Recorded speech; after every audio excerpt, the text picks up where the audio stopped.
¿Sí se me escucha? Sí. Hola, ya estamos en vivo. Todavía. Sí, ya estamos en vivo. Ya estamos en vivo. Hola, ¿qué tal? Buenas noches. Buenas noches con todos. Vamos conectándonos. Buenas noches con todos los amigos de Lazos Azules. Gracias por seguirnos en la página. Ya estamos ahora sí conectados los tres para poder iniciar este conversatorio sobre hablando sobre autismo, ¿no? Autismo, una de nuestras pasiones, una de nuestras grandes pasiones en nuestra labor diaria del ser psicólogo, ¿no?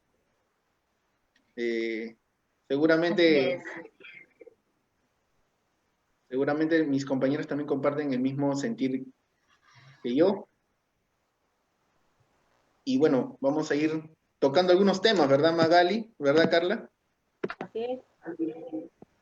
Sí, ¿les parece si esperamos unos minutitos? Sé que nos hemos retrasado por ahí, tenemos tenido algunas fallas técnicas, pero ya hemos podido solucionar, así que ahora sí estamos los tres. Vamos a esperar unos 2 minutitos para poder, en este caso, reencontrarnos con más personas que nos puedan escuchar, ¿no? Y compartir con nosotros este día, donde vamos a hablar sobre autismo, ¿no? Diferentes aspectos que quizás a ustedes también les interese, de igual forma invitarlos a ir colocando tal vez algunas preguntas en la sección de comentarios para así nosotros ir leyéndolos y también responderlos, ¿sí?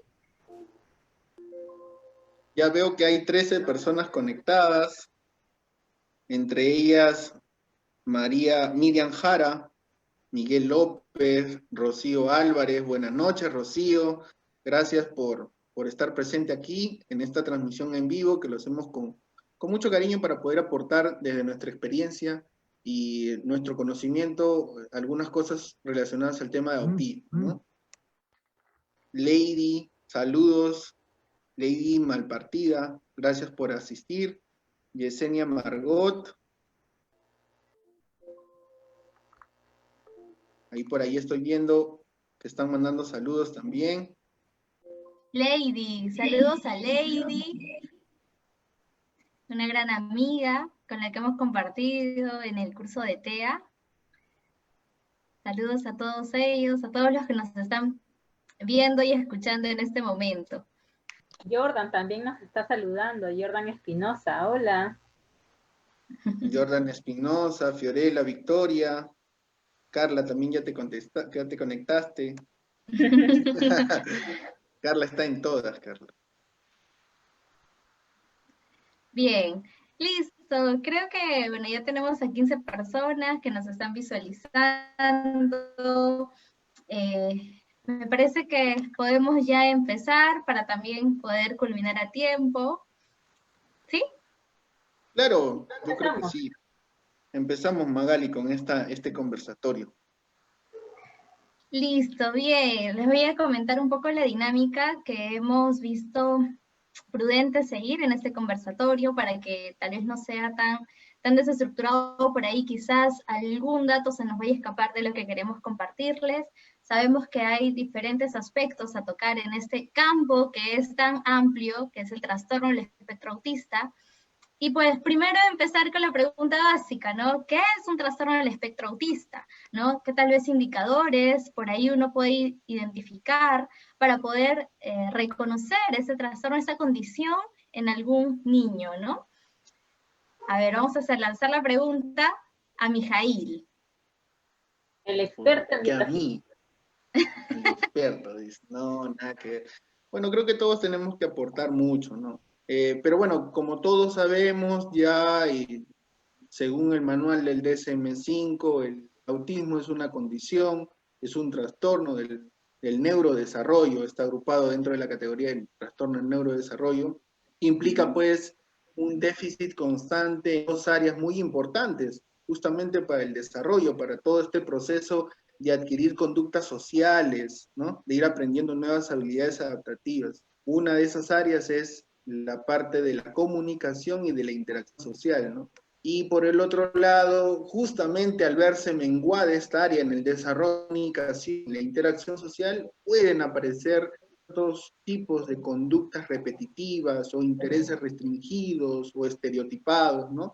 Frente a esta condición que se da, ¿no? Que no tiene una causa específica y que comúnmente los primeros síntomas ocurren en la primera infancia, ¿no? A lo largo de los 2 años, y que actualmente, pues, si bien es cierto, se está avanzando mucho en función a poder detectar indicadores tempranos de esta condición para poder realizar también una intervención temprana, ¿no?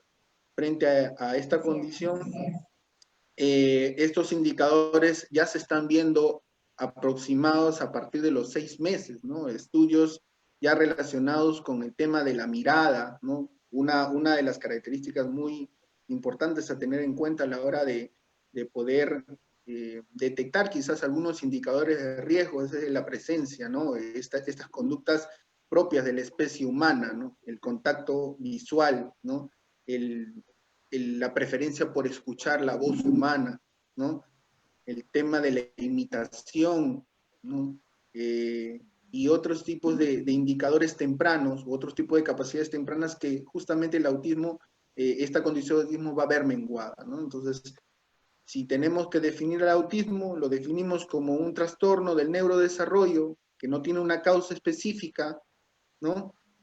Y que presenta alteraciones en 2 áreas. La primera de ellas es la comunicación e interacción social, y la segunda es que se presentan alteraciones en la conducta, ¿no? En la conducta por la presencia de intereses restringidos, estereotipados, ¿no? Conforme a ello. Sí, creo que Claro, Carla también podría aportar. Sí.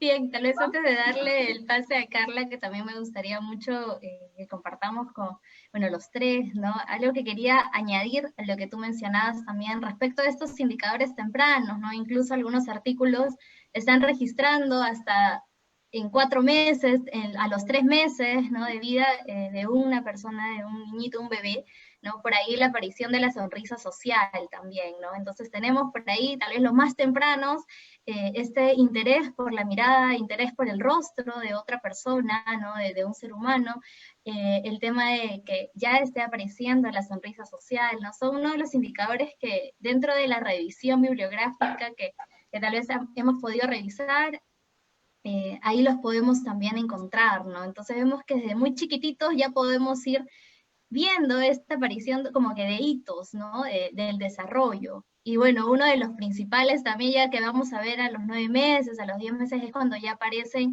este gesto de señalar, ¿no? La respuesta tal vez a la atención, en este caso el proceso de la atención conjunta, ¿no? En donde hay más al inicio una respuesta, ¿no? Hacia el interés del otro, ¿no? Que estamos viendo, y de ahí ya tal vez el compartir, ¿no? El interés que quiere, en este caso, manifestar el propio niño, ¿no? Entonces, vamos viendo por acá indicadores que son muy importantes tener en cuenta, papitos, mamitas, ¿no? Porque depende mucho de nosotros como padres, tal vez por ahí como maestras en un centro de estimulación temprana, también como misas hasta educación inicial, ¿no? Porque a los 3 años ya es mucho más notorio algunos de estos cambios de conducta que podríamos nosotros identificar ya como algunos marcadores, ¿no? Algunos indicadores para poder posteriormente ya pasar incluso a una evaluación, ¿no? Propiamente del niño.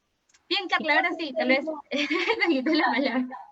Sí, en ese mismo campo creo que justamente les comparto algo que he tenido la oportunidad de poder, bueno, observar otro conversatorio también, justo en esta área, ¿no? En el área de los hitos del desarrollo. Es importante saber quiénes son los protagonistas en este gran campo, ¿no? Y evidentemente los profesionales de la salud estamos dentro de ello, pero creo que hay una responsabilidad un tantito más dirigida de repente a aquellas personas que están dentro del mismo desarrollo, pero de manera inicial. ¿A quiénes me voy?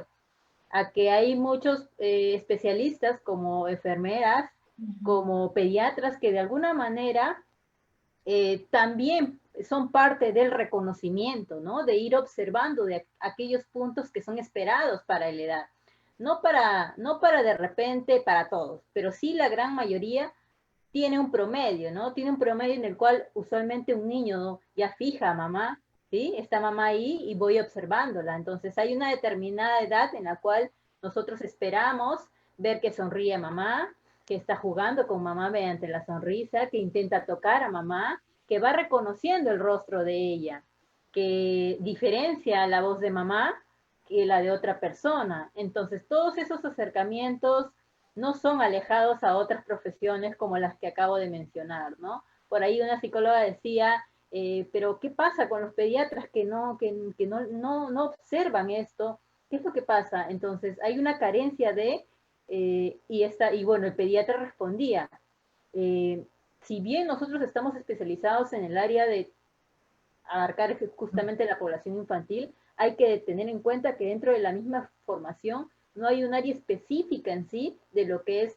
trastorno del espectro autista, y la devolución era, pero es un trastorno, es una alteración a nivel del desarrollo. Tendrían que ahondar un poco con respecto a ello. Creo que a nivel nacional todavía nos falta mucho, ¿no? Nos falta mucho formarnos en esta sensibilización que muchas veces se las pedimos a los padres, ¿no? Pero que también es responsabilidad de otros profesionales de la salud, nos incluimos nosotros dentro de ellos. Así es, ¿no? Efectivamente, como dice Carla, es importante también seguir psicoeducando, ¿no? Hacia las familias, a otros profesionales, generando espacios donde también ellos puedan recibir esta información, ¿no? Que muchas veces tal vez no está al alcance, ¿no? Por ahí se pueden presentar mil dificultades, pero debemos saber, ¿no? Que es parte de nuestro deber, ¿no? Como profesionales, seguir actualizándonos, seguir informándonos, para así cada vez tener detecciones tempranas, ¿no? Porque la detección temprana posteriormente a qué nos lleva, ¿no? A poder intervenir por ahí si es que ya vemos alguna condición en una evaluación diagnóstica, ¿no? Entonces, es importante también tener en cuenta, ¿no? Que si bien la detección la pueden realizar diferentes profesionales, pues una evaluación diagnóstica es un proceso ya un poco más complejo, ¿no? Que implica tal vez una mayor experticia, por así decirlo, del profesional, ¿no? Entonces, a quienes les interese, ¿no? El tema de la evaluación, pues también debemos conocer diferentes instrumentos, ¿no? Pero creo yo que todo parte, y como una vez uno de mis profesores decía, ¿no? Si tú tienes un buen marco teórico, entonces puedes posteriormente hacer una mejor evaluación también, ¿no? Entonces, hasta una evaluación porque hay lugares tal vez a donde no llegan los instrumentos, tal vez porque están muy caros, no están muy accesibles. Entonces, es importante también conocer ese marco teórico, ¿no? Conocer cuáles son las características de un niño dentro de la condición del espectro autista, ¿no? Para nosotros poder también identificarlos, posteriormente diagnosticarnos y posteriormente a lo que queremos llegar es a la intervención temprana, ¿no? Que es ahí a donde apuntamos todos, ¿no? Entonces, ustedes chicos, Carla, Mijail, en este ámbito de la evaluación diagnóstica, ¿no? ¿Qué es lo que han observado? ¿Qué aspectos tal vez por ahí podemos seguir, a los que debemos apuntar como profesionales, ¿no? Que pueda contribuir a nuestro quehacer profesional. Bueno, en el caso, yo he tenido un poco de experiencia quizás con algunas. Si bien es cierto, con el tema de autismo es necesario saber sobre desarrollo, o sea, Martos también lo decía, ¿no? Y también juntamente una serie de autores lo mencionaba, que para conocer de autismo primero tengo que conocer sobre el desarrollo, ¿no? Sobre cómo se forma un ser humano, cómo va avanzando en determinados tipos de áreas del desarrollo, los hitos del desarrollo, y a partir de ello observar qué características atípicas no están acorde a lo esperado, ¿no? Y en función a ello, pues, lógicamente en nuestro país todavía hay muchas deficiencias, ¿no? Y si hablamos, por ejemplo, nosotros somos psicólogos, y si bien es cierto, utilizamos la observación y la entrevista como una de las herramientas básicas para poder justamente valorar el desarrollo adecuado, el desarrollo normal o típico en un niño. También existen herramientas auxiliares, ¿no? Como son los test o algunas escalas, ¿no? O algunos instrumentos que pueden ser muy sensibles a la valoración de ciertos tipos de indicadores, ¿no? De algún tipo de trastorno, por así decirlo. Y en este campo, pues, justamente dentro del área de la salud, vemos que las personas que tendrían que estar en esta primera línea, ¿no? De detección, ¿no? no manejan muchos instrumentos relacionados a la detección, ¿no?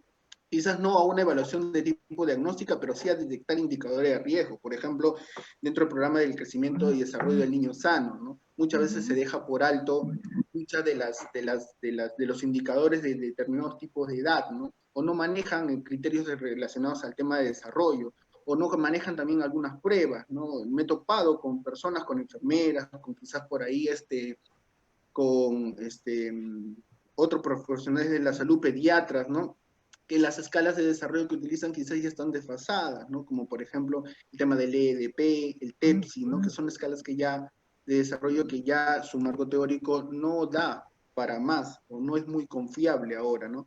Entonces, otras pruebas que deberían quizás manejar, quizás para un instrumento de evaluación o de detección a esa primera escala, muchos de ellos, o en otros países, por ejemplo, leía una investigación del 2019 nada más que en Chile ya se está tratando de poner en práctica el uso del MChat como uno de los instrumentos para la detección, no para el diagnóstico, pero sí para la detección precoz. Y lógicamente que una evaluación diagnóstica es todo un tema, ¿no? Es todo un proceso relacionado a identificar sobre todo factores relacionados al trastorno, ¿no? Y nosotros, bueno, a nivel internacional se han reconocido dos instrumentos que son muy confiables en la valoración de este tipo de trastornos, que vendría a ser, como ya muchos lo conocen, el ADIR y el A2, ¿no? Los dos, que son instrumentos muy, muy fiables para valorar este tipo de dificultades que pueden atravesar, que uno de ellos, el ADR, vendría a ser una entrevista, ¿no? Una entrevista relacionada al padre de familia que justamente evalúa todo el tema de desarrollo, ¿no? O muchos de los indicadores también relacionados al tema de autismo, ¿no? Y el A22 que vienen a ser una batería, ¿no? de ciertos tipos de actividades estructuradas donde el niño va a manifestar cierto tipo de conductas, ¿no? Y que pueden ser fácilmente detectables si cumplen o no los criterios relacionados a este trastorno, ¿no? Claro, estas dos pruebas se complementan bastante bien, ¿no? Desde un lado tenemos una entrevista estructurada donde se ahonda en todas las áreas del niño, ¿no? Pero la información la brinda el padre, ¿no? Mientras que en el A2, ¿no? Pues esta nos sirve netamente para la observación, ¿no? El generar situaciones en donde vamos evaluando, ¿no? Determinadas conductas en el niño. Entonces las dos pruebas definitivamente se complementan bastante bien, ¿no? Entonces, tal vez Carla quiera aportar otro punto, otro detalle para ir viendo ese tema de evaluación. Y dentro del campo de la evaluación diagnóstica, pues no solamente es quedarnos en ella, ¿no? Sino también incluir la especificidad del caso, ya sea que se acompañe algún déficit a nivel de lenguaje o también algún déficit a nivel cognitivo. Entonces, cuando uno realiza la evaluación diagnóstica, es importante añadir esa otra categoría, y no solamente para dar el nombre, ¿no? En realidad no solamente para saber que tenga o no tenga algún trastorno a nivel del lenguaje o a nivel cognitivo, sino también para ir observando cuáles van a ser las herramientas en las cuales yo voy a ir utilizando. Yo realizo la evaluación diagnóstica con el fin de saber el perfil de mi niño, con el fin de saber también no solamente si tiene TEA, sino cuáles son sus habilidades, cuáles son sus mayores habilidades, es decir, sus fortalezas, ¿no? Ah, ok, este niño es muy, muy visual, ok, perfecto, entonces con él los apoyos visuales voy a definitivamente usarlos. Este niño, pongo mi pictograma aquí, pero él está mirando por otro lado, entonces antes de utilizar mis pictogramas voy a tener que ir trabajando más la parte de atención, por lo menos para que mire ese segundo de la imagen que le voy a ir mostrando. Entonces, repito, no solamente es ir viendo las fortalezas, sino también las debilidades y en función a eso, posteriormente poder trabajar la parte de intervención. Y creo que ahí mismo nace la otra pregunta, ¿no? Que en este caso, ¿es necesario hacer una evaluación diagnóstica para comenzar a trabajar?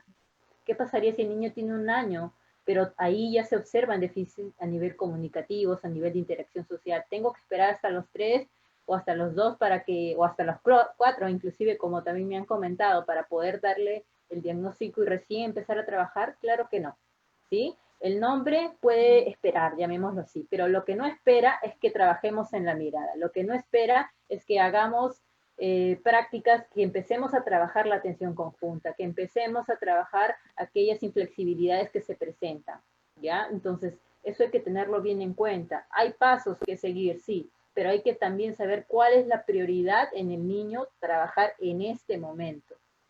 Bien, es esa la perspectiva desde lo que se tiene como lazos, ¿no? Ir trabajando de a pocos en función a las necesidades que se están viendo, las más urgentes, poder trabajar para posteriormente, pues, darle el diagnóstico respectivo si es que es el caso, ¿no? Evidentemente van a haber particularidades, pero dentro de lo general es eso lo que se viene manejando. Coincido en este caso con mis compañeros en los cuales se ha mencionado acerca de la importancia de trabajar tempranamente, ¿no? Entonces, si decidimos trabajar tempranamente, no tenemos que esperar a los 3, 4 años, ¿no? Podemos empezar a trabajar desde el año, desde los 2 años, que vemos dificultades en los menores. Claro, sí, como dice Carla, y siempre tal vez por ahí hemos escuchado, bueno, yo en varias oportunidades he escuchado esa pregunta, ¿no? Es que todavía no recibe el diagnóstico, por eso todavía no puede ingresar a la terapia, ¿no? O algunos padres muy preocupados, ¿no? Porque no les han dado ese diagnóstico y pues piensan de que no pueden empezar a intervenir, ¿no? Entonces, si bien nosotros consideramos una evaluación, tal vez lo que más nos importaría, tal vez más que conocer ese nombre, ¿no? De un trastorno del espectro autista, es conocer su perfil, como Carla mencionaba, ¿no? Estas fortalezas y estas debilidades que tiene el niño en determinadas áreas para que a partir de ellas yo pueda empezar también a trabajar, ¿no? Una evaluación sí o sí es importante, pero como les menciono, no más que tal vez para conocer un hombre, ¿no? Es para conocer al niño, ¿no? Conocer ese perfil que puede caracterizarlo y de ahí, desde su línea base, ¿no? Que usualmente la vemos en la evaluación, pues yo puedo comenzar a generar objetivos que me permitan posteriormente, ¿no? Ir creando esos nuevos repertorios en el niño, ¿no? Aparte que la intervención temprana, pues aprovecha bastante este tema de la plasticidad, ¿no? Estamos en una etapa en donde esta plasticidad cerebral se está dando en el niño, entonces hay que aprovecharla, ¿no? Y por eso es acá donde radica la importancia de ese tipo de intervención, ¿no? Temprana.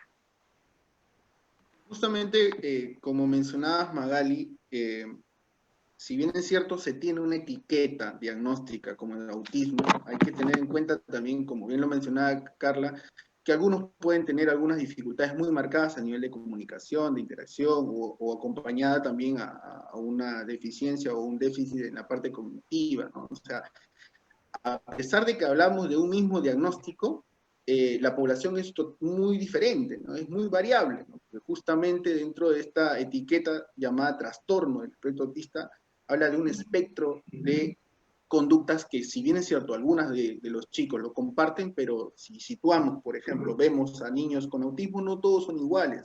El nivel de afectación en el desarrollo de ciertas habilidades no siempre es el mismo. Entonces, es muy importante tener en cuenta a la hora de evaluar, si bien es cierto, diagnosticamos, pero lo más importante del diagnóstico también es obtener un perfil de fortalezas y debilidades, ¿no?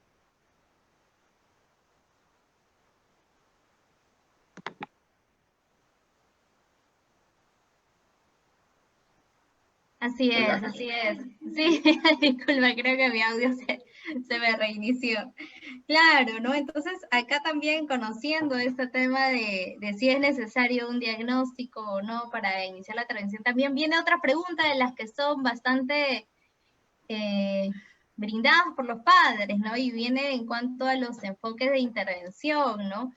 ¿Bajo qué enfoque puedo yo trabajar, seguir instaurando conductas en mi hijo, ¿no? Si por ahí también los padres deciden formarse, ¿no? Dentro del campo del autismo, pues ustedes van a encontrar diversidad de alternativas en la intervención, ¿no? Dentro de ellos, pues tenemos a uno que es tal vez para varios bastante conocido y para otros recién es nuevo, ¿no? Capaz. Y pues tenemos al análisis conductual aplicado, ¿no? De donde deriva una serie de procedimientos, ¿no? Que nosotros pues vamos a colocar en la intervención, vamos a trabajar en la intervención, ¿no? Con el fin de ir desarrollando cada vez conductas pues socialmente significativas para el niño, ¿no? Dentro de todos los procedimientos pues se pueden encontrar variedad, ¿no? Y es ahí donde a través de este enfoque que ha tenido hasta el momento, ¿no? Una evidencia en la intervención, podemos abordar, ¿no? Entonces, muchas veces tal vez nosotros hemos trabajado bajo el entrenamiento para ensayos discretos, ¿no? En el cual establecemos tal vez toda una secuencia estructurada para el niño, para que él pueda comprender lo que de alguna manera se está esperando de él, ¿no? Y también recompensarlo, porque trabajamos bastante con el reforzamiento positivo, ¿no? Entonces, nosotros a través de una serie de estrategias conductuales en este enfoque podemos ir logrando, consiguiendo diferentes objetivos en nuestros niños, ¿no? Ahora también escuchamos, durante esta temporada hemos escuchado sobre estas intervenciones naturalistas también, ¿no? En donde si bien utilizamos el análisis conductual aplicado, pues también se guía de lo que es la psicología del desarrollo, ¿no? Este tipo de intervenciones, pues, tal vez ustedes lo han escuchado, porque de alguna manera hay un nombre de un enfoque o de un modelo bastante conocido, y está el modelo Denver, ¿no? Entonces tenemos que, de alguna manera, nosotros ir indagando, ¿no? Sobre diferentes modelos, diferentes enfoques, tratar de ir viendo mayor información y sobre todo también ver cuáles están siendo recomendadas, cuáles están basándose en la evidencia, ¿no? Y dentro de todo este trabajo en busca de determinados enfoques, pues también encontramos otros, ¿no? Quizás Mijail nos puede ir comentando, Carla también, ¿no? Para poder así ir dándole esta primera impresión de diferentes enfoques que hay dentro del trastorno del espectro autista, ¿no? Dentro de esta intervención. Bueno, dentro de la parte de los enfoques naturalistas, como ya lo mencionaba, el modelo Denver, ¿no? Y uno de ellos también es el modelo Hanen, ¿no? Que trata mucho acerca de entrenar al padre, ¿no? Y qué importante en esta situación que estamos viviendo, ¿no? Que se tenga un enfoque direccionado a entrenar al padre, a vincularlo dentro de la interacción, dentro de la intervención, ¿no? Empoderándolo siempre y enseñándole diversos tipos de estrategias, porque no olvidemos que si bien es cierto, nosotros manejamos cierto marco teórico, marco de referencia, utilizamos ciertas estrategias, tenemos cierto tipo de experiencia, ellos también nos pueden ayudar muchísimo, porque ellos conocen mucho más a su niño, en realidad. Están todo el día con ellos, ¿no? Muchos de los padres incluso logran aprender muy rápido las estrategias que uno les enseña, ¿no?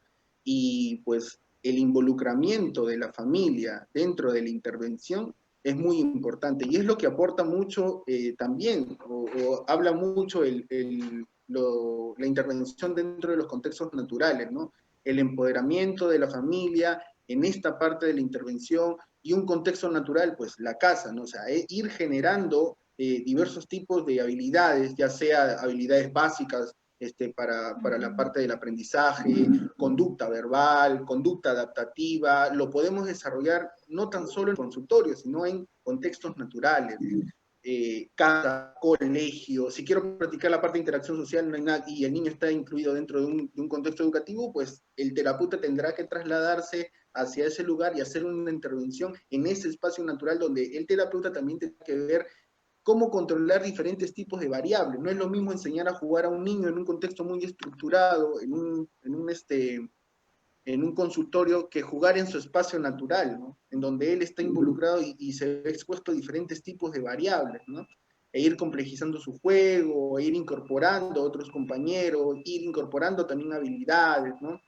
Entonces los espacios, la intervención en los espacios naturales está dando el surgimiento de un nuevo paradigma, ¿no? Qué tan importante es utilizar o qué tanto se complementa el análisis conductual aplicado con este enfoque de trabajar en modelos naturales, ¿no? Perdón, en espacios naturales, ¿no? Y en función también a la intervención en este tipo de contextos, de hecho, la participación de los padres tiene que ser muy activa, ¿no? Bastante activa, ¿no? Justamente en este contexto en el cual nos vemos, ¿no? Si es en función ahora que estamos haciendo terapia, ¿no? A distancia, ya no tenemos el control total de los estímulos, el que los padres se involucren en querer aprender más, en querer entrenarse mucho más para poder justamente, quizás por ahí hasta hacer una especie de coterapeutas, como mucho lo llamaba Schopler, ¿no? En su planteamiento de Teach, bajo el modelo Teach, ¿no?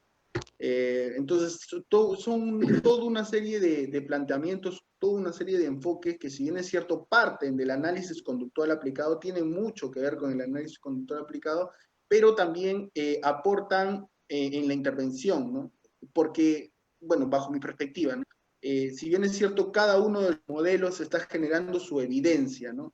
Pero de mi perspectiva es más que se tenga que acoplar un modelo, es tratar de ver los diferentes tipos de estrategias o modelos de intervención y saber cuál es más útil para mi niño, qué le serviría más a él.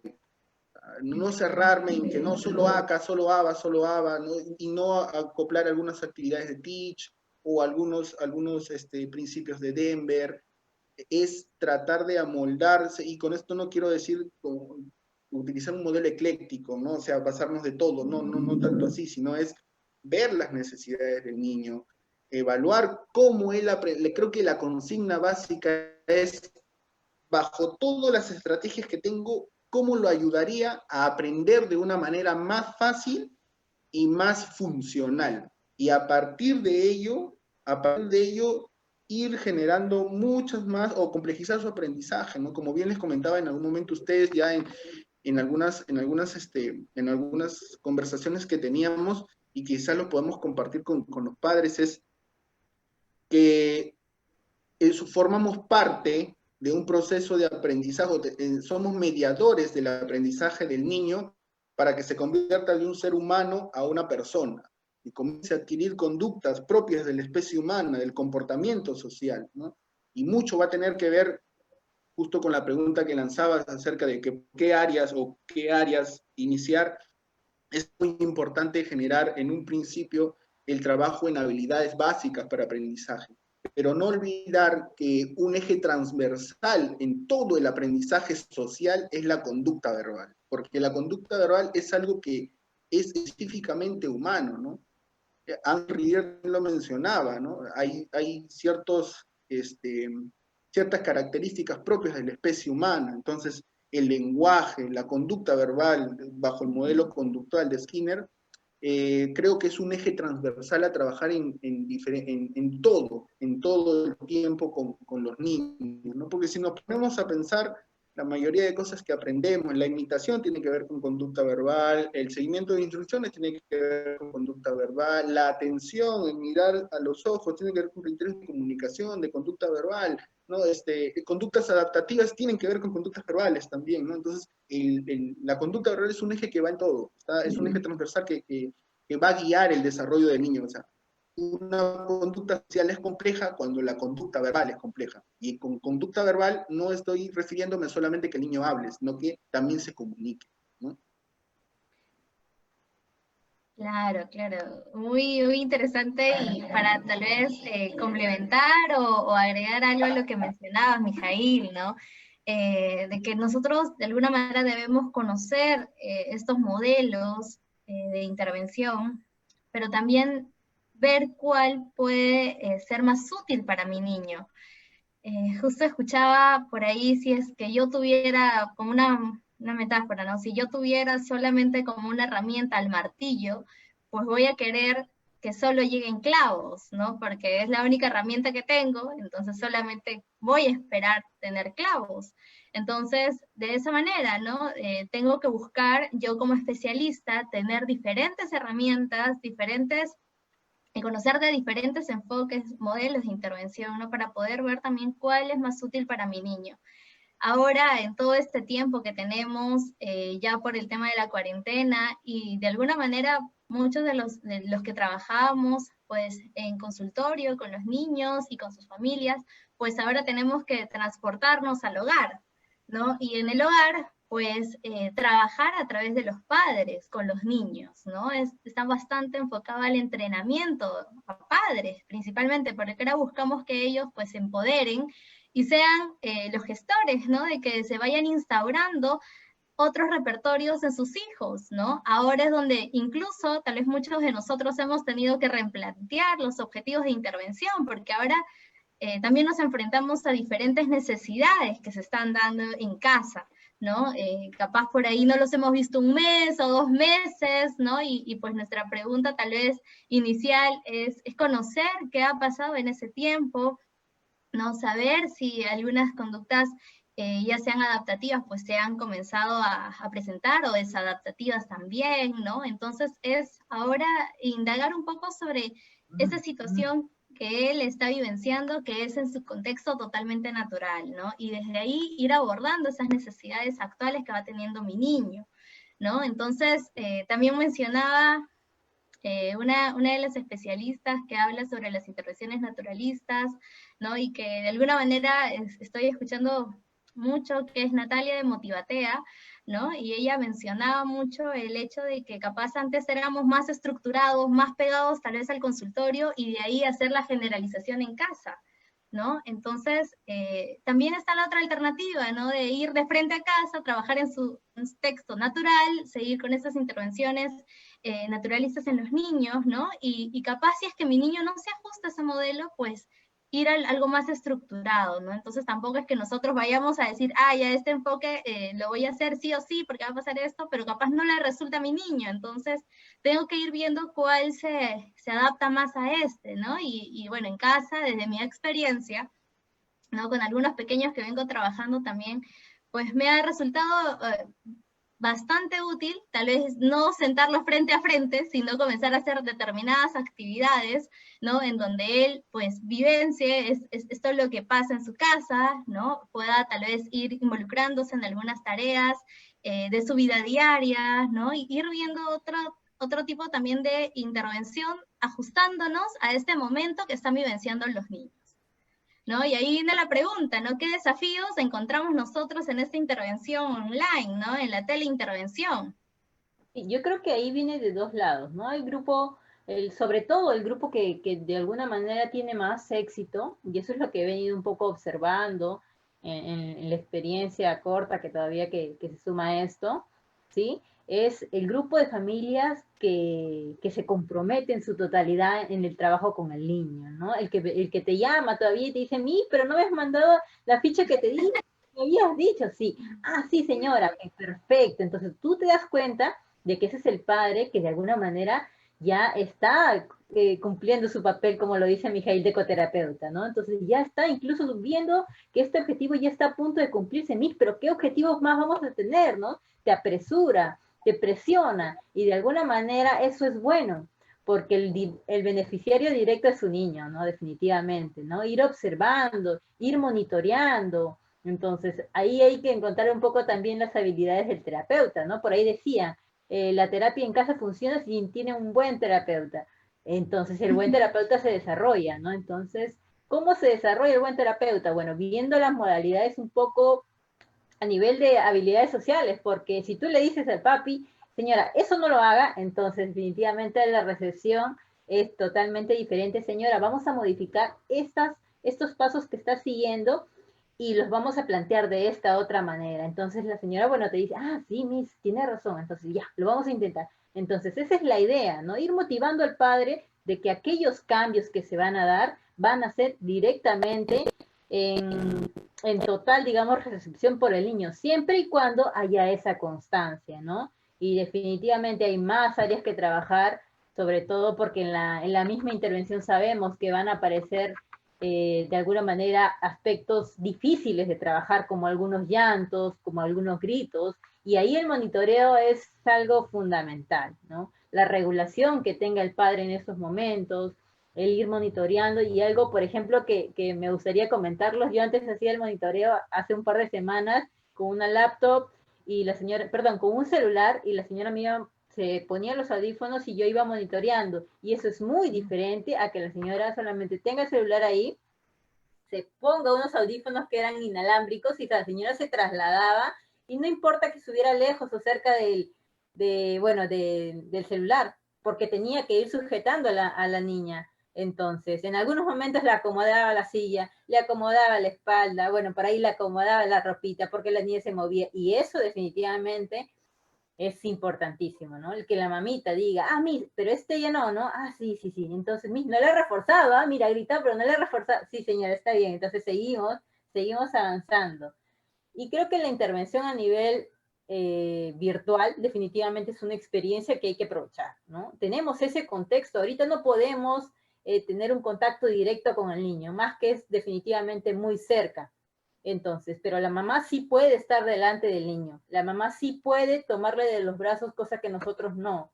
Entonces, dentro de las limitaciones que tenemos, yo creo que hay que tener un poco el espacio de tomar la mayor cantidad de ventajas que tenemos.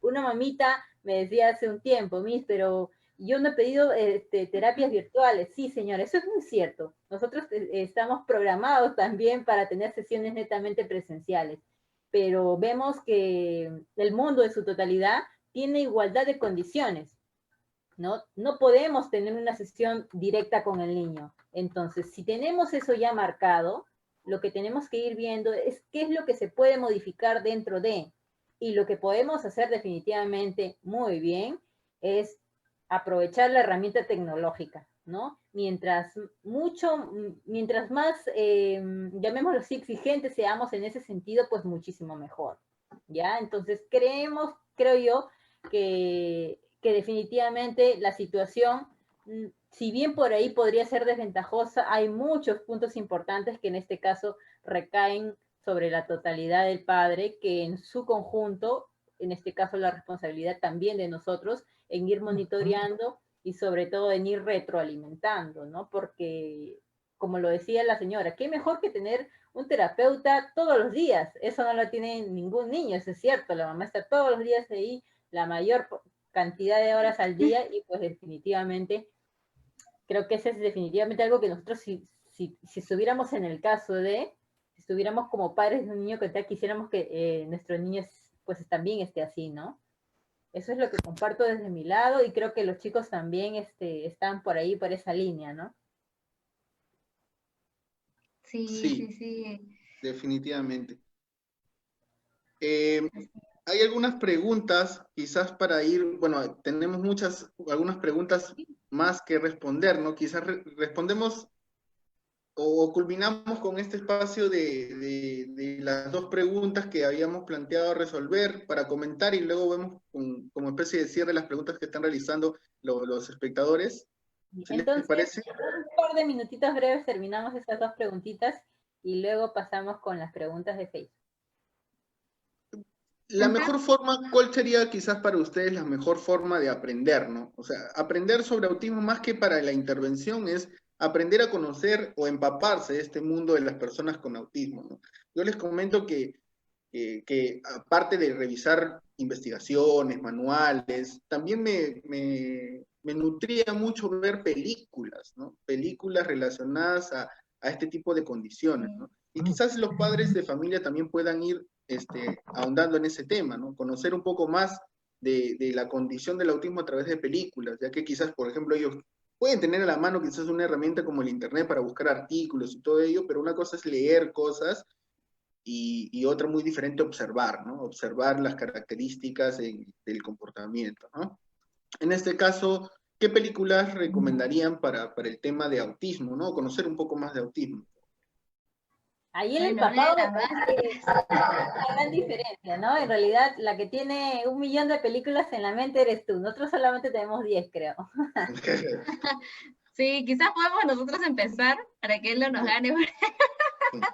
Solamente, creo que una película que me marcó mucho es After Thomas, ¿no? Importantísimo ver cómo, en este caso, otro ser vivo puede influir tanto en nuestra conducta.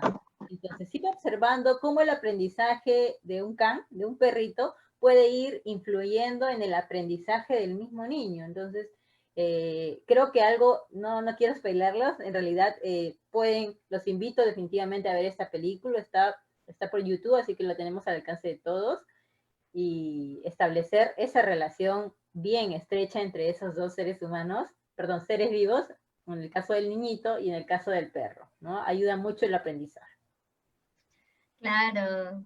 Yo de mi parte también conozco algunas películas, ¿no? Pero la que me ayudó mucho a capaz introducirme en este campo, por toda la historia que refleja, y capaz ya varios, no sé si la han visto, pero es la película de Temple Grandin, ¿no? Es una de las que yo siempre de cajón recomiendo cuando alguien se está introduciendo también a este campo, ¿no? Nos permite comprender mucho todos estos procesos que pasan, hasta desde las estereotipias, ¿no? Estas conductas por ahí que podríamos nosotros llamar en algún momento como que desafiantes, ¿no? Los llantos, tal vez frustraciones altas por un tema de flexibilidad, ¿no? Entonces, ver cómo esta persona adulta no desarrolla todo un proceso para que ella encuentre una calma, ¿no? Una máquina, capaz que, bueno, para no dar más info de la peli y ustedes puedan verla, ¿no? En caso todavía no la hayan visto, es una película muy buena que a quienes se están introduciendo en este campo, pues daría mucho a comprender varios de las características de las personas con TEA. Y bueno, Mijail, ya viene tu Y lista, quizás ¿no? quizás para cerrar el tema de las películas, creo que dos películas voy a decir, dos películas que, bueno, una de ellas que ayuda a comprender el autismo a lo largo de la vida, ¿no? Porque enfoca el autismo desde que recién se detecta hasta cómo el niño, o en este caso los gemelos, van avanzando y aprendiendo diferentes tipos de habilidades y logran, pueden ser individuos o adultos totalmente independientes, ¿no? Esta película se llama Un viaje inesperado, que habla un poco del trayecto de la madre, ¿no? De la madre en criar a dos hijos o dos gemelos con autismo, ¿no? Es una de las películas que me marcó muchísimo, ¿no? Y cómo la entrega de la madre, ¿no? Generalmente en Eso todo es el lo que... contexto de terapia Bueno. se ve mucho más el involucramiento de la mamá que del papá, ¿no? Habría que ver que los hombres también se empoderen, pues, ¿no? Que de repente toman diferentes tipos de roles en la sociedad, pero también hay familias donde los padres de familia se empoderan bastante y son ellos los que dirigen el tratamiento de su hijo, ¿no?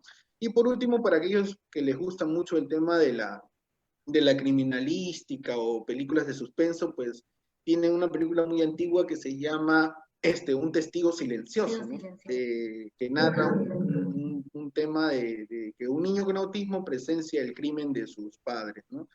Y contratan a un psiquiatra de ese entonces que se encargaba de trabajar con niños con autismo para él poder develar cuál es el misterio, ¿no? ¿Quién asesinó a los padres de este niño? Porque este niño era el único que lo había. Claro, y las ¿Qué películas son buen libros? recurso. Sí, un buen recurso de todas maneras, ¿no? Bueno, quizás por ahí ir cerrando, ¿no? Algunos libros relacionados al tema de autismo. Bueno, uno de, por ahí yo no comienzo el tema de el libro de Alcantú, ¿no? Sobre autismo. Quizás por ahí Carla o Magali también tengan más bibliografía para ir cerrando esta parte. El básico nivel de juego, ¿no? Lorna Wynne.